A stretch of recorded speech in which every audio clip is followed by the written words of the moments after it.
It all comes back to energy, and I wouldn't have ever probably learned this had I not gotten into mining. But energy is our foundational commodity. It's the backbone of how we all navigate the world. If we suddenly had less access to energy, it would be very apparent how much we all rely on it to get the very basic service and quality of life that we all depend on. And until I was in mining, I didn't recognize that. I didn't see that. I didn't understand how fundamental it was. And what I realized was miners are the most natural seekers of, and in a sense, the most well-defined incentive structure to develop abundant energy. And before mining, there was no such thing as a insensitive, infinite consumer of energy that would buy regardless of where it is or how much it is, as long as it's at the right price. There's no such thing as infinite demand for energy. And in my opinion, it's part of why energy innovation hasn't progressed faster than it has. So to me, the more mining exists, the more incentive there is to create abundant energy. The more abundant energy there is, the more prosperous civilization on the whole is. And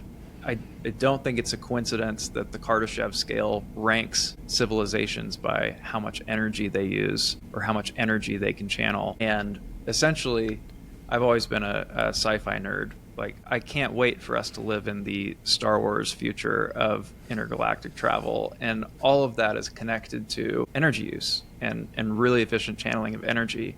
And funny enough, I think Bitcoin mining is the most natural way to bring that about in a sly roundabout way. So there's a correlation between abundant energy and human flourishing. Couldn't have summed it up better myself. Yeah. Yeah. And so for you, it's like it ties into the title of your company and abundance. What is this is maybe a rudimentary question, but just for our listeners who maybe are not necessarily into Bitcoin, or maybe they are and they don't necessarily know about the mining side. Can you just like give us a really quick snippet of like what even is mining? Of course. It's just the process of taking raw energy, running it through a computer that's doing work with it, and using that computer, the output of that computer, to secure a network. And there's so many different ways that I could explain it.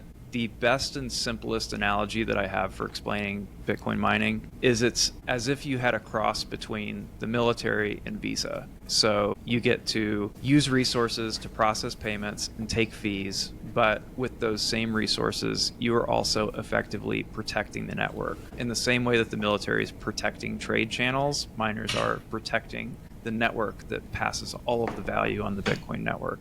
And so that's the most simplistic way that I could describe it. And the way that that happens in a mechanical sense is you run energy through a computer that's guessing a ridiculous amount of random numbers on a second by second basis. And that randomness creates that security and also the perfect end puzzle piece to add every new block to the ledger that forms the history of all the transactions that we see on the Bitcoin network. That was a great synopsis.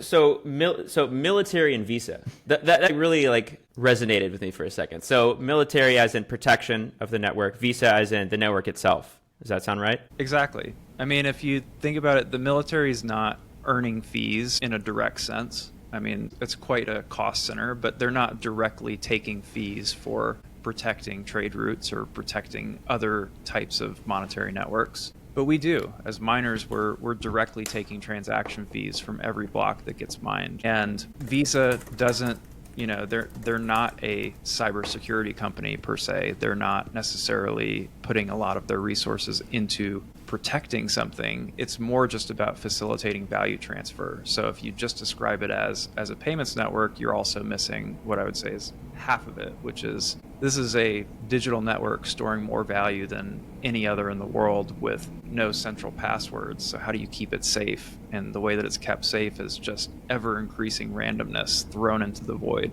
with raw energy that's used around the world.